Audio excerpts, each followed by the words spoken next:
हमारे पास में है ना।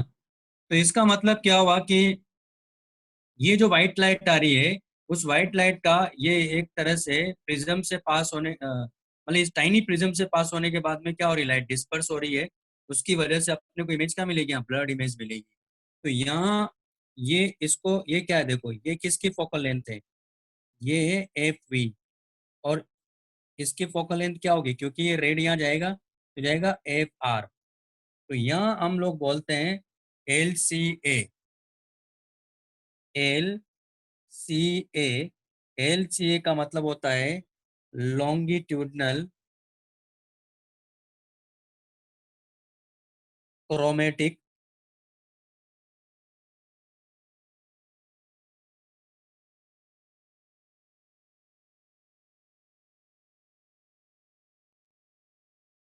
अबेरेशन। ठीक है,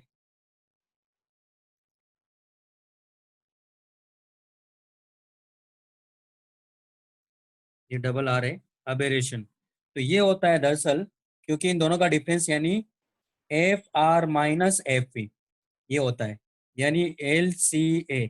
लेकिन दरअसल इसको लिखते हैं हम लोग माइनस डी एफ। क्यों? क्योंकि डी एफ इक्वल टू लिखा जाता है दरअसल F V minus F R, ये लिखा जाता है। ठीक है, क्या लिखा जाता है, एफ आर माइनस एफ यानी माइनस डी एफ, यानी डी एफ होता है F P minus F are होता है। ओके, तो इसको बोलते हैं longitudinal chromate longitudinal chromatic aberration. अब हमें क्या करना है, दरअसल इसको हटाना है, यानी डीएफ की वैल्यू एक तरह से क्या करनी है, अपने को जीरो करनी है। तो सिंगल लेंस में तो पॉसिबल नहीं है, सिंगल लेंस में तो होना ही होना है। इसका मतलब अगर हम एक और लेंस रखें तो आप देखोगे कि संभावना है कि ये क्या हो जाए, डी आर जीरो हो जाए। ओके, तो उसको कैसे देखना है अपने को, उसी के बारे में बात करना है। तो हमारा मेन काम क्या है, अब हमें हटाना है दरअसल एलसीए को जीरो करना है। तो एक और लेंस हम लोग इसके पास में लगाएंगे तब भी ये पॉसिबल है। सिंगल लेंस ऐसा नहीं कर सकता है, क्योंकि आपने ये भी देखा होगा, मैंने जब आपको डिस्पर्शन पढ़ाया था तो वहां भी बात हुई थी हमारी। एक सिंगल लेंस से तो डिस्पर्शन भी होगा, मतलब लाइट स्प्लिट होना ही होना है, तो डिविएशन भी होगा और डिस्पर्शन भी होगा। लेकिन एक और लेंस अगर हम लोग लेकर आते हैं तो उस केस में क्या हो जाता है, जीरो होने की संभावना होती है। ओके, इसकी मतलब डिस्पर्शन की भी और एवरेज डिविएशन की भी जीरो होने की संभावना होती है। तो वैसा यहाँ भी होगा, तो यहाँ जो लेंस होगा वो क्या होगा ना चाहिए, लेकिन अभी वो भी मैथमेटिकली प्रूव करूंगा कि जो दूसरा लेंस है वो इसका अपोजिट साइन के फोकल लेंथ वाला होना चाहिए, तभी वो हो सकता है। देखो कैसे, इसको बोलते हैं अक्रोमेटिक डबलेट बोलते हैं। हम दोनों लेंस का जब सिस्टम बनाएंगे उसको बोलेंगे अक्रोमेटिक डबलेट। यानी कंडीशन क्या है उसकी, उसके बारे में बात करने जा रहा हूँ मैं।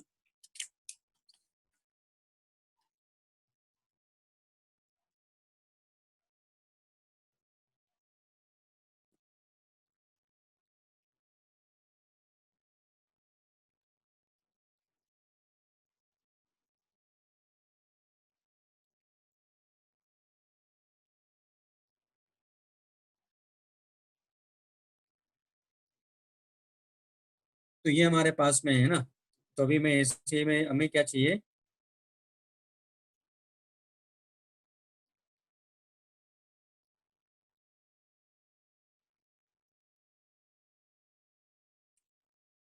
तो होता है क्या हमारे पास में, इसी लेंस की अगर हम बात करें तो आप देख रहे हो कि अ, हमारे पास में मान लो फोकल लेंथ इसकी लिखेंगे तो 1/f इक्वल टू, यहाँ लिखेंगे म्यू माइनस वन, एयर के रेस्पेक्ट में बात कर रहा हूँ, डिवाइड बाय वन।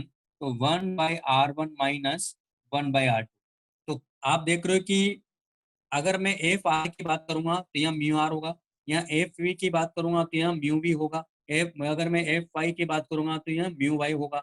लेकिन ये क्वांटिटी तो सेम रहेगी हमारे पास में। ओके, लेकिन आप देख रहे हो कि ये जो भी हम बात कर रहे हैं वो स्मॉल के लिए बात कर रहे हैं, क्योंकि जो एंगल ऑफ प्रिज्म भी होगा तो काफी स्मॉल होगा। हम क्या करेंगे, इसी को डिफ्रेंशिएट करते हैं यहाँ। तो आपको क्या मिलेगा, minus D F by F square equal to, ये क्या मिलेगा अपने को, डी यू। और ये हो जाएगा 1/r1 माइनस 1/r2। और इस केस में आपको याद होगा कि जो हमारे पास डिस्पर्सिव पावर, तो क्या लिखते हैं, N B minus N R by N Y minus B. यानी इसको हम लोग लिख सकते हैं डी म्यू, और ये म्यू माइनस वन। ओके, इसको ओमेगा को ऐसा लिख सकते हैं।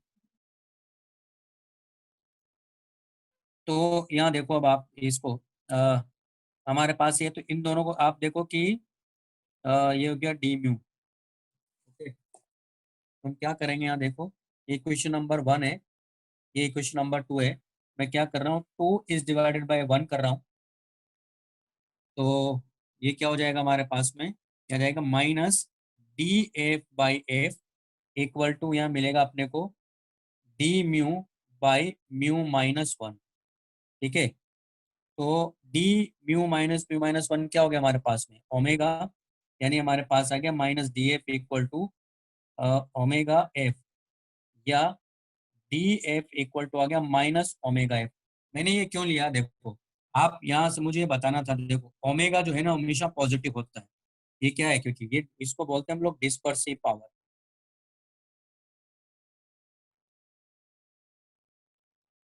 और आप देखते हो कि इट इज ऑलवेज पॉजिटिव। और एफ यहाँ दिया हुआ है, आप देखो ना, तो ये जीरो है ना, ये जीरो होगा, इसका मतलब डीएफ जीरो नहीं होगा। इसका मतलब, कहने का मतलब होगा कि एक लेंस के केस में डीएफ जीरो नहीं होगा, ये कहने का मतलब है। लेकिन इसको हम लोग जीरो बना सकते हैं कैसे, यानी नेक्स्ट हमारे पास में condition of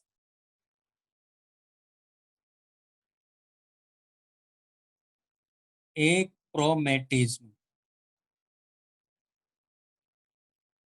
achromatism, condition of achromatism का मतलब हुआ कि अगर हम लोग दो लेंस को पास में रखें, जिसमें से आप देखोगे एक लेंस अगर कॉन्वेक्स है तो दूसरा कॉनकेव होना पड़ेगा, वो भी मैं प्रूव कर दूंगा। तो इस केस में पॉसिबल है, ठीक है, इस केस में पॉसिबल है कि ये जो व्हाइट लाइट या इंसिडेंट हुई है, ये क्या हो, फाइनली एक ही पॉइंट पर फोकस हो। मतलब जरूरी नहीं है किधर हो, लेकिन ये ऐसा भी केस बन सकता है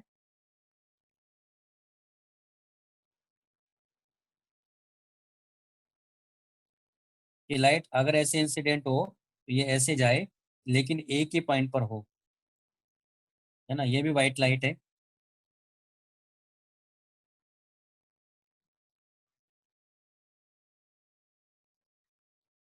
तो ये भी व्हाइट लाइट है हमारे पास में। ये कन्वर्जिंग भी हो सकता है, डाइवर्जिंग भी हो सकता है, लेकिन एक ही जगह जाके फोकस करे, यानी ब्लड इमेज ना मिले अपने को। वो कंडीशन अपने को फाइंड करनी है कि वो कंडीशन क्या होगी। ओके, तो यहाँ देखो हमारे पास में 1/f इक्वल टू 1/f1, या इसको स्मॉल एफ ले लेता हूँ, प्लस 1/f2, ये फोकल लेंथ होगी। इसका मैंने F1 मान लिया और इसका मैंने F2 मान लिया। ठीक है, अब इसको मैं डिफ्रेंशिएट करता हूँ तो क्या मिलेगा मुझे, -df² इक्वल टू -df/f1 का होल स्क्वायर, माइनस ये F1 है, ये df2/f2 का होल स्क्वायर है। इसको हमने डिफरेंशिएट कर दिया। अब ध्यान से देखो यहाँ, df को क्या लिखोगे आप, देखो यहाँ, इसके लिए डीएफ के लिए लिखना है तो क्या लिखोगे, यानी लेकिन ये क्या करना है, ये अपने को जीरो करना है, डीएफ को क्या करना है यहाँ अपने को, तो जीरो करना है ना। हरी बात सुन में, ये डीएफ क्या होना चाहिए इस केस में, क्योंकि इस केस में तो सिंगल वाले में तो जीरो नहीं होगा, लेकिन ये जो कॉम्बिनेशन का है डीएफ वो जीरो होना चाहिए। तो zero equal to D F one को क्या लिखोगे, यानी ये प्लस हो गया Ω1 F1/Ω1 का होल स्क्वायर, और यहाँ ये भी क्या हो जाएगा, प्लस Ω2 F2/Ω2 का होल स्क्वायर, यानी आ गया Ω1/F1 प्लस Ω2/F2। और ये इक्वल टू क्या होना चाहिए, ये जीरो होना चाहिए। अब इससे और क्या पता चल रहा है, देखो इसका मतलब एक को नेगेटिव होना पड़ेगा तभी तो जीरो हो सकता है, एक पॉजिटिव तो एक को नेगेटिव होना पड़ेगा, एक की फोकल लेंथ को। क्लियर है, क्योंकि Ω1 और Ω2 दोनों क्या होते हैं, हमेशा पॉजिटिव होते हैं। इसका मतलब एक को नेगेटिव होना पड़ेगा तभी जीरो है। इसका मतलब एक कन्वर्जिंग होता है, एक को डाइवर्जिंग होना ही पड़ेगा। दोनों डाइवर्जिंग नहीं हो सकते, दोनों कन्वर्जिंग नहीं हो सकते, तो एक पॉइंट ये ध्यान रखना है। ठीक है, और इनको हम बोलते हैं एक्रोमेटिक डबलेट भी बोलते हैं। ओके, तो ये कंडीशन आ गई। और बाकी का जो है ना, तो बस अब कर लीजिएगा, इसी से बाकी चीज़ों का एक्सप्लेनेशन दिया हुआ है, कर लेंगे। ये डाइवर्जिंग होगा, मतलब ये कन्वर्जिंग बनेगा कि डाइवर्जिंग बनेगा, वो यहाँ से मिल जाएगा अपने को, इसमें कोई दिक्कत नहीं। देखो कैसे, अगर मैं ऐसा लिखता हूँ कि इफ W1 ग्रेटर देन, मान लो W2 है, तो W1 ग्रेटर देन अगर W2 है, तो यहाँ से देखो क्या मिलेगा अपने को, तो ये आ जाएगा हमारे पास में W1/W2 इक्वल टू माइनस, क्या मिलेगा अपने को, F2 बाई, नहीं, F1 बाई क्या मिलेगा, F2 ना। अब ये कह रहा है कि ये ग्रेटर देन जीरो है, तो ग्रेटर देन जीरो है, इसका मतलब क्या हुआ, इसका मतलब ये हुआ, मोड ले लो, क्योंकि ये ग्रेटर देन जीरो आ रहा है, तो ये इसका मतलब ये भी नेगेटिव होगा, तो ये मिला के क्या हो जाएगा, पॉजिटिव। इसका मतलब है कि F1 ग्रेटर देन क्या होगा, F2, मैग्नीट्यूड में। ये मैग्नीट्यूड की बात कर रहा हूँ मैं, है ना, दोनों का मैग्नीट्यूड की बात कर लें, तो F1 ग्रेटर देन क्या है, यहाँ F2 है। अब ये क्या इंडिकेट कर रहा है, अगर W1 ग्रेटर देन W2 है और F1 ग्रेटर देन F2 हमारे पास में मिल रहा है, इसका मतलब क्या हुआ, इसका मतलब ये हुआ कि आप ये देखो कि अगर पहले वाला में ऐसा समझते हैं कि ये F1 जो है, मान लो ये कन्वर्जिंग लेंस है, ठीक है, और F2 इसका ये मान लो डाइवर्जिंग लेंस है, तो ये क्या इंडिकेट कर रहा है, ये इंडिकेट कर रहा है कि 1/f इक्वल टू क्या मिलेगा आपको, 1/f1 प्लस 1/f2। मैं कह रहा हूँ कि F1 ज्यादा है, तो आप देख रहे हो कि ये क्वांटिटी क्या मिलेगी आपको, नेगेटिव मिलेगी ना। लेकिन ये क्योंकि F2 कम है, इसका मतलब क्या हो रहा है, इसका मतलब हुआ कि ये क्या मिलेगा आपको, क्योंकि ये आपको पॉजिटिव है ना, लेकिन ये क्वांटिटी क्या मिलेगी यहाँ, ये क्वांटिटी कम मिलेगी ना, ये क्वांटिटी क्या मिलेगी ज्यादा, तो अरे माइनस होगा, लेकिन क्योंकि डाइवर्जिंग है, इसका मतलब क्या हुआ, यानी आपको क्या मिलेगा, ये नेगेटिव। इसका मतलब इस केस में क्या होगा, ये डाइवर्जिंग होगा, यानी ये वाला केस बनेगा। लेकिन अगर आप उल्टा करते हो है ना, तो इफ अगर मैं कहता हूँ कि F2 ग्रेटर देन अगर F1 है, तो उस केस में आपको क्या मिल जाएगा, तो वो मिल जाएगा F2 ग्रेटर देन F1 मिलेगा। इस केस में क्या मिलेगा आपको, एक कन्वर्जिंग मिलेगा। ओके, यानी जो कॉम्बिनेशन हो क्या मिलेगा, कन्वर्जिंग, इस केस में क्या मिलेगा आपको, डाइवर्जिंग। क्लियर है मेरे, मैंने क्या कहा यहाँ, दूसरा पॉइंट और देखो, अगर मान लो मैं कहता हूँ कि W1 इक्वल टू W2 है, यानी एक ही मटेरियल के लेंस अगर बने हुए हैं, तो एक ही, अगर एक ही मटेरियल के बने हुए हैं, इसका मतलब क्या हो, देखो यहाँ से W1 W2 बाहर निकल गया, क्योंकि दोनों इक्वल हो गए, तो 1/f1 plus 1/f2 equal to क्या मिल गया, जीरो। यानी बिहेवियर क्या हो गया इसका, 1/f इक्वल टू क्या मिलेगा, जीरो, मतलब एक स्लैब की तरह काम करेगा। इसका मतलब उसका कोई रोल नहीं है, इसका मतलब हो कि सेम मटेरियल का नहीं होना चाहिए, है ना, वो चीज भी बताया तो मैं आपको। यानी third point,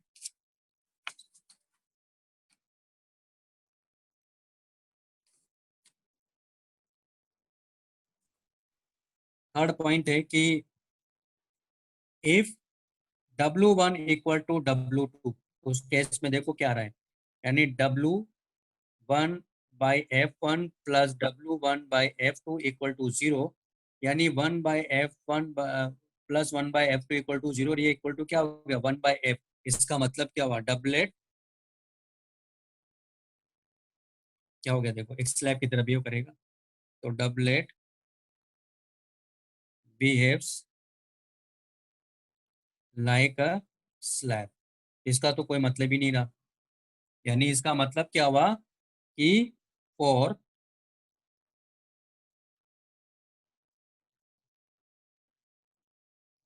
achromatism, achromatism lenses, for achromatism lenses must be of different materials, ये मतलब है, ठीक है। तो बाकी के क्वेश्चंस आप कर लीजिएगा, हो जाएंगे, है ना, मेन कॉन्सेप्ट ये था जो मैंने यहाँ पढ़ा दिया, तो आप देख लेना इसके क्वेश्चन, ठीक है। इतना सा पॉइंट था इसमें, और क्या था,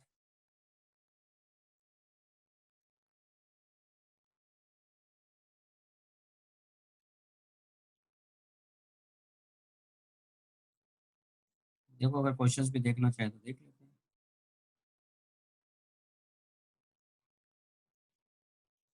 जैसे इसमें क्वेश्चन क्या क्या दिए उसने,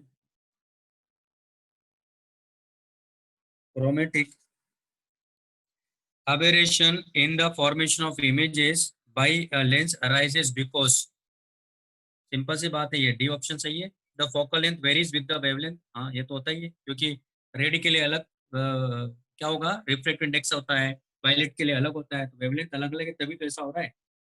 तो डी ऑप्शन सही है। Chromatic aberration of lens can be corrected by, ये suitable combining it with another lens, ये भी सही है।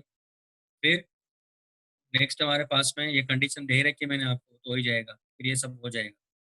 क्रोमेटिक एबरेशन इन ए स्फेरिकल कॉन्केव मिरर, होता ही नहीं उसमें तो, क्योंकि ये किस में होगा क्रोमेटिक एबरेशन, ये सिर्फ और सिर्फ लेंसेज में होंगे, या मतलब मेनली तो लेंस में होगा, क्योंकि उसमें क्या होता है, वो उसका बिहेवियर किसके तरह हो जाता है, जब ऊपर की तरफ जाते हैं नीचे की तरफ जाते हैं तो टाइनी प्रिज्म्स की तरफ हो जाता है।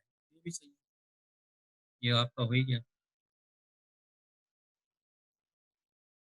कॉम्प्रेंशन 3 बताता हूँ मैं आपको।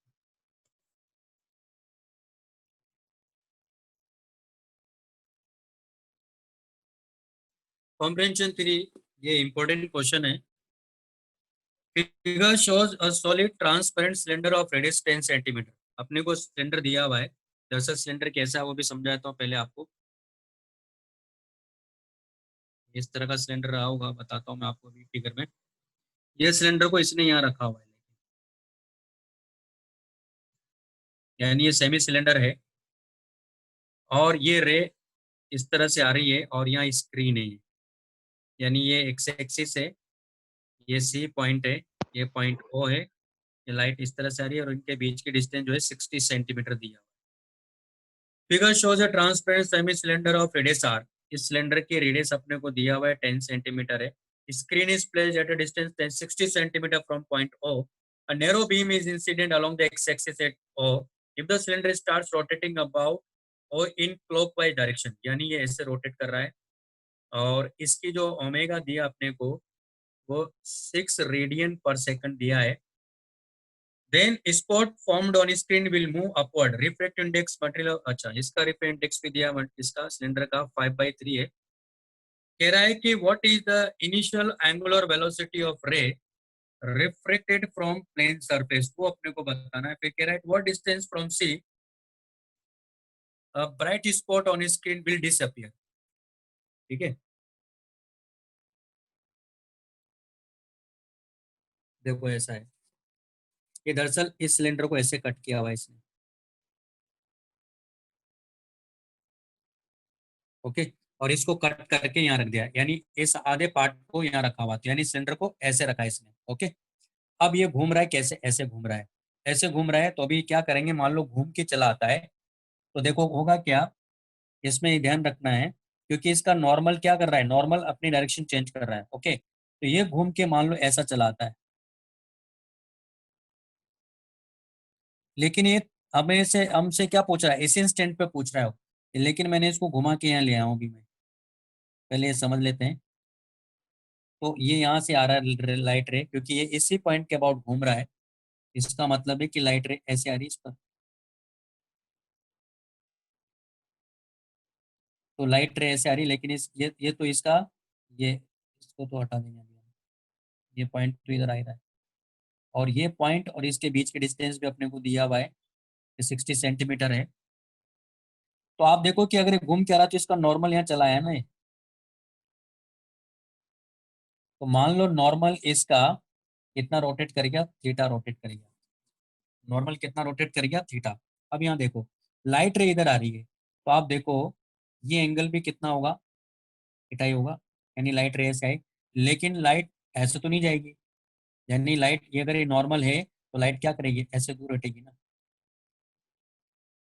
क्योंकि ये एंगल अगर हमारे पास में थीटा है, तो ये वाला एंगल होगा ना यहाँ इसके साथ में, तो यहाँ क्या करेंगे हम लोग, ये वाला एंगल जो है ना, मैंने मान लिया कि फाई है, ये वाला एंगल क्या है, फाई है, और ये हमारे पास में लाइन जो है ना, ये रेफरेंस लाइन है, क्योंकि फाई भी चेंज कर रहा है, थीटा भी चेंज कर रहा है, तो आप क्या लोगे, यानी टोटल जो एंगल इसका आर लोगे ना, वो थीटा प्लस फाई लोगे, ओके। तो यहाँ से हम लोग क्या करेंगे, स्नेल्स लॉ लगाएंगे, तो क्या लिखेंगे, क्योंकि यहाँ से बात कर रहे हैं हम लोग, यहाँ से तो एंटर कर ही गया, अब यहाँ से बाहर आ रहा है, यहाँ का रेफरेंस इंडेक्स क्या लोगे आप, यहाँ का इंडेक्स लोगे 5/3 sine theta equal to 1 sine theta plus five.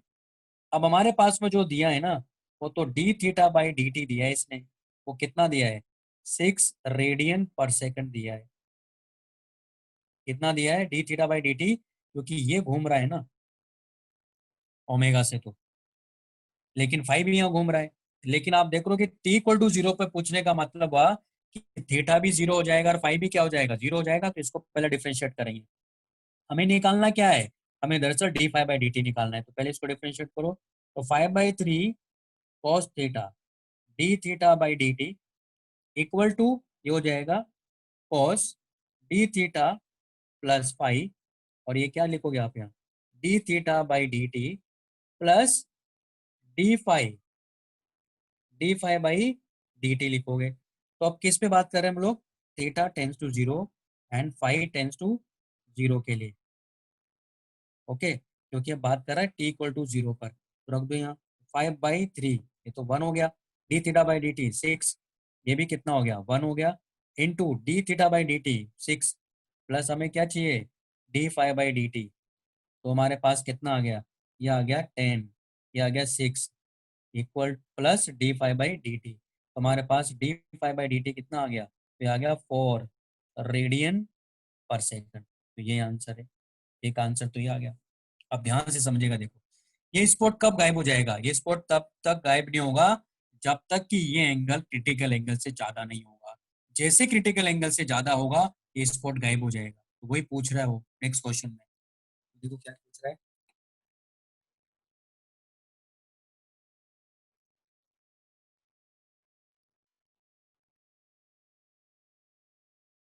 तो कह रहा है at what distance from C bright spot on screen will disappear. तो देखो क्या हो जाएगा।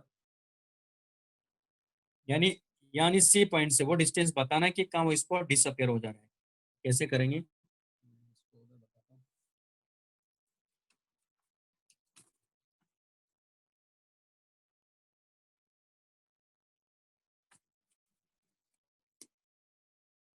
तो क्या होगा देखो यहाँ।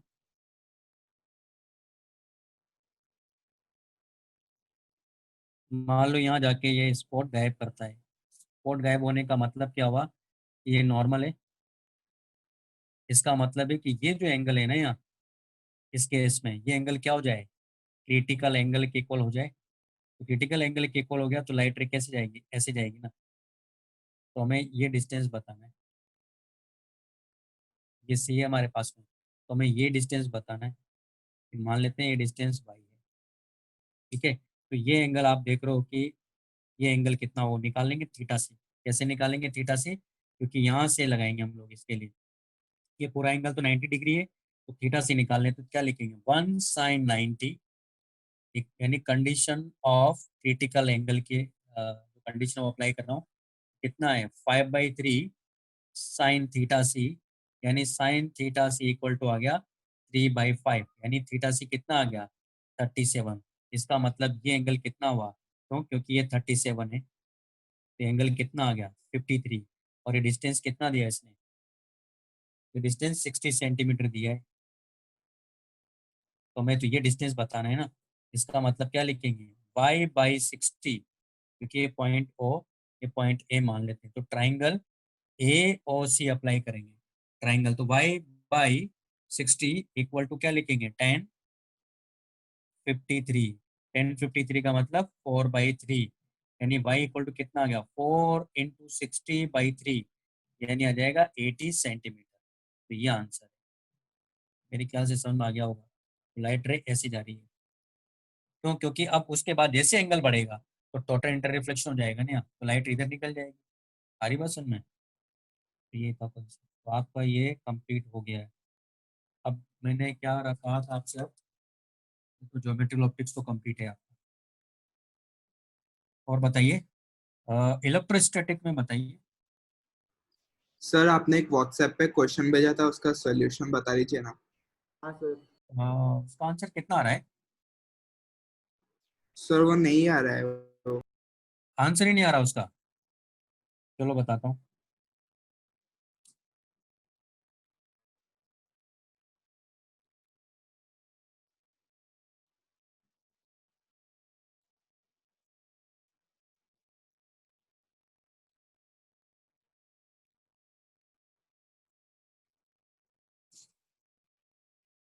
ये क्वेश्चन था ना।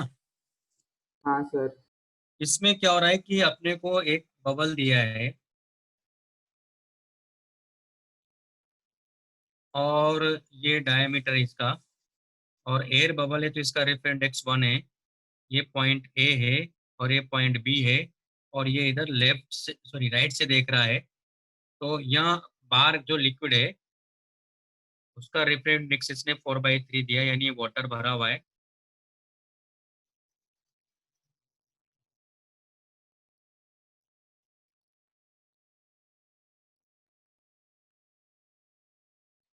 तो यहाँ कहीं ऑब्जेक्ट रखा है, वही डिस्टेंस अपने को बतानी, तो मान लेते हैं कि वो एक्स डिस्टेंस है। और इसकी रेडियस ऑफ कर्वेचर भी अपने को दिया है, जो कि आर है। और आर इक्वल टू ये कह रहा है 4 सेंटीमीटर है।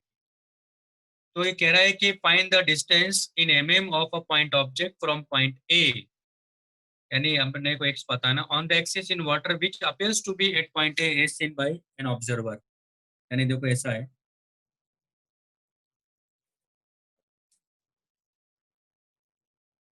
ये हमारे पास में, ठीक है।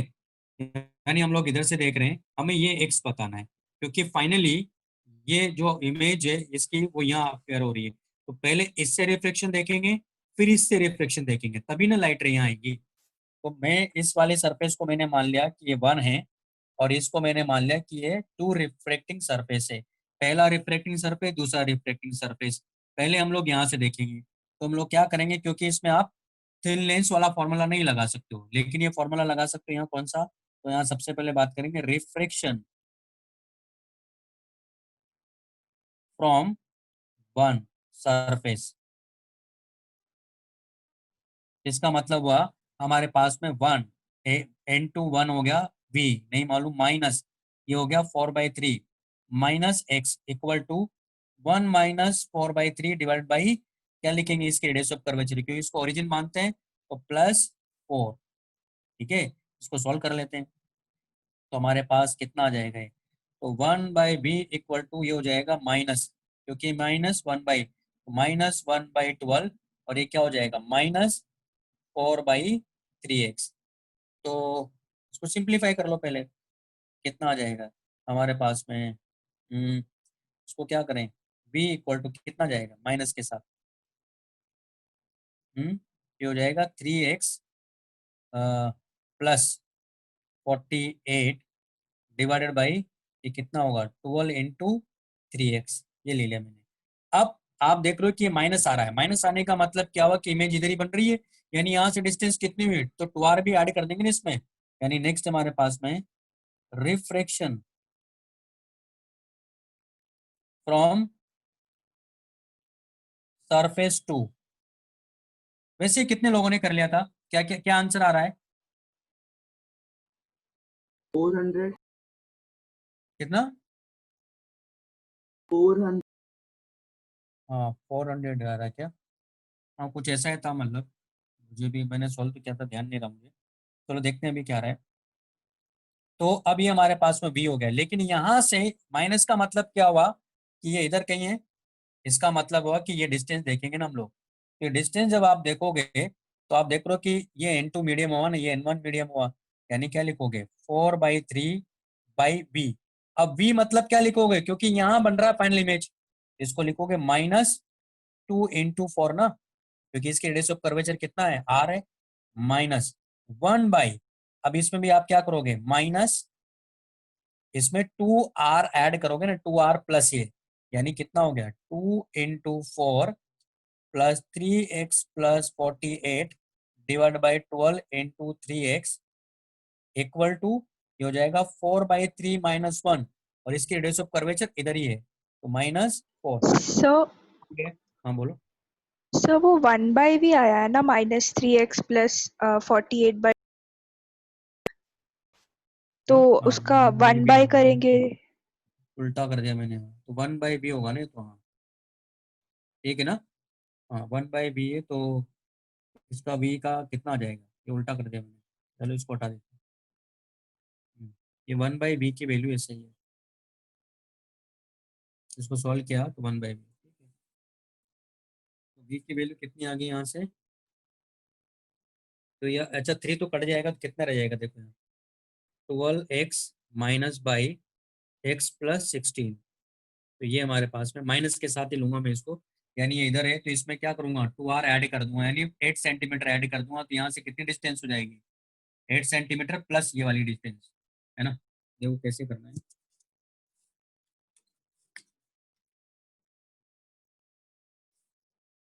तो हमारे पास आ जाएगा ये 4/3 -2 × 4 -1 और ये हो जाएगा हमारे पास -2 × 4 प्लस